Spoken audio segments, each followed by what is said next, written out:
Vous voyez, dans le football, j'ai l'impression qu'il y a des choses qui sont fausses. Je veux vous le montrer parce que j'ai l'impression que vous comprenez pas. Là, c'est officiel, Ronaldo, il signe jusqu'en 2027 du côté de Al Nassr. Avec quelques petits doutes, on pensait qu'il allait se barrer potentiellement en Europe ou peut-être aux États-Unis, bref, dans un autre club. S'il vous plaît, regardez-moi les chiffres de son contrat. J'ai l'impression que c'est faux parce que, en fait, on est broke. Voilà, on est broke. Le type va toucher 200 millions d'euros par an.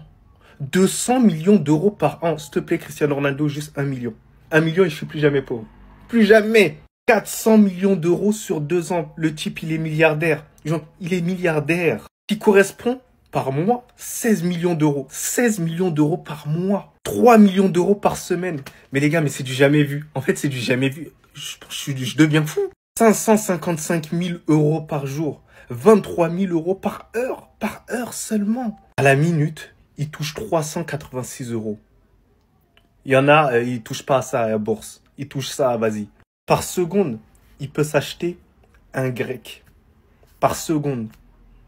Mais voilà, en fait, on vit dans un autre monde. Dites-vous, malgré toute cette somme versée, il rentabilise. Rien qu'avec son image. C'est quand même une dinguerie. Donc tous ceux qui vont rager, qui vont dire non, il mérite pas, il court juste derrière un ballon. Non, il rentabilise. Il leur fait gagner encore beaucoup plus. Regardez, ils ont le sourire. En bien. Détail caché du nouveau contrat Ronaldo, ça apparaît pas. Comme vous le savez, Cristiano Ronaldo vient officiellement de prolonger jusqu'en 2027. Avec beaucoup de doutes jusqu'à la fin au final, puisqu'il restait 4 jours avant la fin de son contrat. Finalement, il reste bien en Arabie Saoudite pour 2 ans de plus et 2 ans surtout de fin de football. Il faut se dire que c'est vraiment son dernier contrat. Hormis le fait qu'on est bien sur 200 millions d'euros par année et surtout 400 millions sur les 2 ans. Ce qui est très fort ici, c'est que Ronaldo, malgré que 2 années soient passées, il a réussi à conserver exactement le même salaire. Alors que celui-ci a quand même pris de l'âge. Mais vous vous en douterez bien, pour Al Nassr, pour l'Arabie Saoudite, garder Cristiano Ronaldo, c'est bien plus qu'une question d'âge et de performance. En plus de tout ça, Ronaldo aura 60 millions d'euros promis par des sponsors saoudiens. Vu que 200 millions à l'année, c'est déjà pas assez. 4 millions d'euros de charges salariales pour des jets privés. Bien évidemment, faut pas qu'il dépense son argent. Du coup, on va même lui payer ça. Une équipe de 16 personnes travaillant pour lui. Chauffeur, femme de ménage, jardinier, cuistot, garde.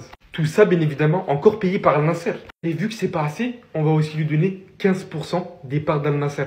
Ce qui signifie qu'il va avoir 15% de 33 millions, donc de la valeur de Al Nassr. Et pour le reste, on parle de clauses, donc de récompenses qui s'activent avec des millions s'il remporte le soulier d'or, s'il qualifie Al Nassr en Ligue des Champions asiatiques, s'il remporte le championnat. Vous l'aurez compris, tout est absolument en place pour que Cristiano Ronaldo kiffe sa vie là-bas et qu'il soit le digne représentant de la Coupe du Monde qui va arriver en 2030. Le Real Madrid pourrait encore réaliser une nouvelle saison blanche. Xabi Alonso a demandé au Real Madrid un milieu type Toni Kroos lors de la planification de sa saison à Madrid, mais le club aurait refusé, estimant que l'effectif au milieu de terrain est suffisant pour ne pas recruter. On va refaire la même erreur que la saison passée. On va se retrouver encore une fois sans la présence d'un meneur de jeu au milieu de terrain. Cette saison, on l'a vu, l'absence d'un joueur du profil de Toni Kroos a clairement empiété sur les performances de Madrid. Les gars, bien sûr que cette saison, Xabi Alonso a envie de replacer Bellingham au milieu de terrain en tant que 8, mais c'est clairement pas le même profil que Kroos. Et moi, je peux vous l'assurer, il n'apportera pas la même chose que Kroos. Je pensais que Pérez n'allait pas commettre les mêmes erreurs avec Xabi Alonso, mais j'ai bel et bien l'impression que les erreurs qu'il a commises avec Ancelotti, il est en train de les reproduire avec Xabi Alonso. Attention, je ne dis pas que Madrid va forcément faire une saison blanche, mais dans le football d'aujourd'hui, c'est primordial d'avoir un joueur avec le même profil que Toni Kroos. Vous l'avez vu hier et vous l'avez vu toute cette saison. Avec l'absence d'un joueur du même style, c'est compliqué à Madrid de faire le jeu. Franchement, il reste beaucoup de boulot avant de retrouver un niveau potable, mais j'ai confiance en Xabi et je pense quand même que ça peut le faire. Les gars, en fait, Vinicius, lui, il s'en fout de tout ce qu'on raconte sur Internet. Chaque jour, on est là, on se plaint sur TikTok de son niveau. Regardez, il fait quoi? Il nous fait encore une nouvelle coupe. Déjà, de 1, c'est quoi cette pause de Tismé sucré en 2015? Et de 2, il a pas capté que c'était ses coupes sans problème. Ce Vinicius-là, regardez sa coupe, il était trop fort. Il est là, il nous invente des trucs, il nous fait le Coco Jojo, il voulait copier Rafinha ou quoi? Regardez encore une fois sa coupe, ça c'est le match contre Atalanta, il était trop fort. Mais le frérot, il préfère nous faire des curly hair, on sait pas pourquoi. Non, la vérité les gars, on est sur TikTok, on rigole. Mais là, je fais un vrai constat, c'est une vraie théorie. Pour moi, Vinicius, il est fort qu'avec cette coupe.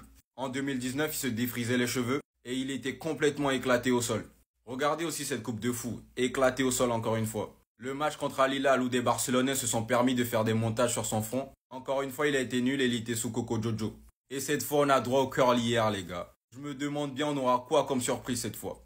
Moi, je rigole même pas, il faut que quelqu'un lui dise. Je pense que lui-même, il est pas conscient de la chose. Vinicius, avec cette coupe-là, c'est l'un des joueurs les plus effrayants du monde. Les gars, est-ce que vous avez vu les détails du nouveau contrat de Cristiano Ronaldo avec Al Nassr? Et regardez, c'est choquant, j'ai jamais vu ça de ma vie. Déjà, pour commencer, Ils lui ont donné 15% du club. 15% des parts. Tiens, 15%. Maintenant, on rentre dans le dur. Dans le dur. Salaire annuel, 208 millions. Ok, déjà, c'est une dinguerie. Ça fait à peu près 16 millions par mois. Un peu plus. Prime à la signature, 44 millions. Prime par but marqué, 93 600 €. Plus 20% la deuxième année. Ça veut dire la deuxième année, il va mettre un but, ça va être à peu près 120 000 € par but. Prime de passe décisive, 47 000 € en gros. Plus 20% la deuxième année. Ça veut dire la deuxième année, il met une passe décisive, il est allé à 60 000 €. Déjà, on peut s'arrêter là, c'est une dinguerie. Mais c'est pas fini. S'il gagne la Saudi League, il prend une prime de 9,3 millions, rien que pour lui. S'il termine meilleur buteur de la Saudi League, il prend 4,7 millions € de prime. Et s'il gagne la Ligue des champions asiatiques, il prend 7,6 millions € de prime. C'est pas fini. Et encore la liste après. À sa disposition, 3 chauffeurs, 4 employés de maison, 2 chefs privés, 3 jardiniers, 4 agents de sécurité. Sachant que là-bas, il n'y a pas d'insécurité. Hein. La sécurité, elle sera toujours là. Et il reste encore quelques petits trucs. Il a 4,7 millions € pour l'usage d'un jet privé par an, je pense, sur les 2 ans, je sais pas. Et le club, il lui donne des sponsors. En gros, ils lui ont gratté des contrats de sponsoring à 70 millions €. En plus de son salaire. J'ai jamais vu ça de ma vie. C'est pour ça qu'il négociait. Il faisait semblant qu'il allait aller à Al Hilal. T'es ce qu'ils lui ont donné. Eh, sur ça, là, c'est le GOAT. Ultime. Ultime. Et dites-vous qu'il négocie comme ça alors qu'il a 41 ans. Hein. Il est pas en pleine forme, entre guillemets. Il est pas dans l'âge, dans son prime. Non, il négocie ça à 41 ans. Sur ça, c'est le numéro 1 et ça restera le numéro 1 de tous les temps. À mon avis, il y a personne qui va faire mieux que lui sur ça. Incroyable. Dimitri Payet, Samir Nasri, Nabil Fekir, Hatem Ben Arfa, tu dois en éliminer un parmi ces 4 cracks. Bon, déjà, le premier que je vais garder, il y en a certainement beaucoup qui vont pas être d'accord avec moi. Après, c'est une question de sensibilité. Hatem Ben Arfa, jamais de la vie je l'élimine, il reste ici. Hatem Ben Arfa à 100%, c'est trop en fait. C'est trop, je sais qu'avec Hatem Ben Arfa, il n'y a que des si, mais il nous a quand même montré pas mal de choses. Nice, Rennes, Olympique de Marseille, Olympique Lyonnais, Newcastle, il a quand même montré pas mal de choses. Il a mis des buts iconiques, donc laissez-moi Hatem tranquille. Le deuxième que je vais garder, pour moi, il est un peu sous-coté ce joueur carrément. Il est un peu sous-coté, il a fait une carrière pour moi incroyable. Samir Nasri. Nasri Arsenal, Nasri Manchester City, je suis désolé, mais il a su s'imposer pendant l'ère du football où il était à son prime. Il y avait Ronaldo, Messi, Ribéry, Robben, Yaya Touré, il y avait tout le monde. Et Nasri, les vrais savent qu'à son prime, il était trop fort. Maintenant, vraiment, ça se joue entre Fekir et Payet. Parce que là, malgré que j'ai jamais été vraiment grave impressionné par Payet, c'est quand même un joueur, les gars, équipe de France, il a prouvé, coup franc, Première Ligue, West Ham, il a tout cassé, Olympique de Marseille, dans les matchs contre Lyon, dans les matchs contre le PSG, non, franchement, Payet, c'était très fort. Et encore une fois, c'est une question de sensibilité, les gars, Nabil Fekir, aïe, aïe, aïe. Ah, mais les gars, Fekir 2014 jusqu'à 2018, 2015, 2016, tout ça, oh là là. Dites-vous, on l'appelait le Messi de la Ligue 1, vous vous rendez compte ou pas? Non, en plus, il va chercher la Coupe du Monde, même s'il n'était pas titulaire. Il a des trophées. Payet, par exemple, il a 0 trophée, mais bon, c'est pas que ça, mais bref. Voilà, j'élimine Payet, bye bye.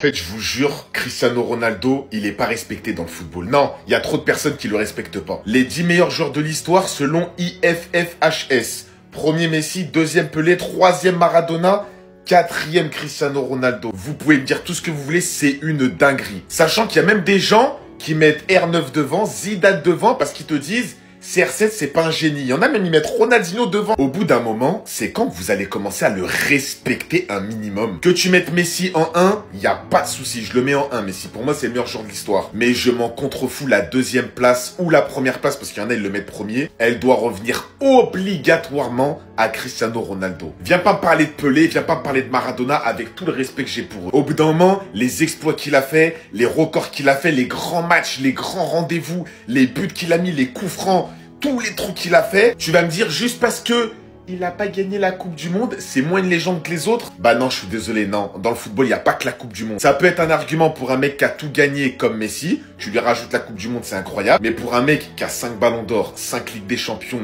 le mec qui va atteindre 1000 buts, meilleur buteur, meilleur passeur de Ligue des Champions, le mec il a cassé le score dans tous les championnats. Real Madrid, Juventus, United, il revient à 37 ans à United. Le mec, il a commencé au Sporting, il a fini... Non mais frérot, mais c'est quand vous allez respecter CR7 en fait? Vous me dites que Pelé, il est devant lui et que Maradona, il est devant lui. Votre seul argument, c'est Pelé, il a gagné 3 Coupes du Monde, Maradona, il a gagné la Coupe du Monde. D'accord.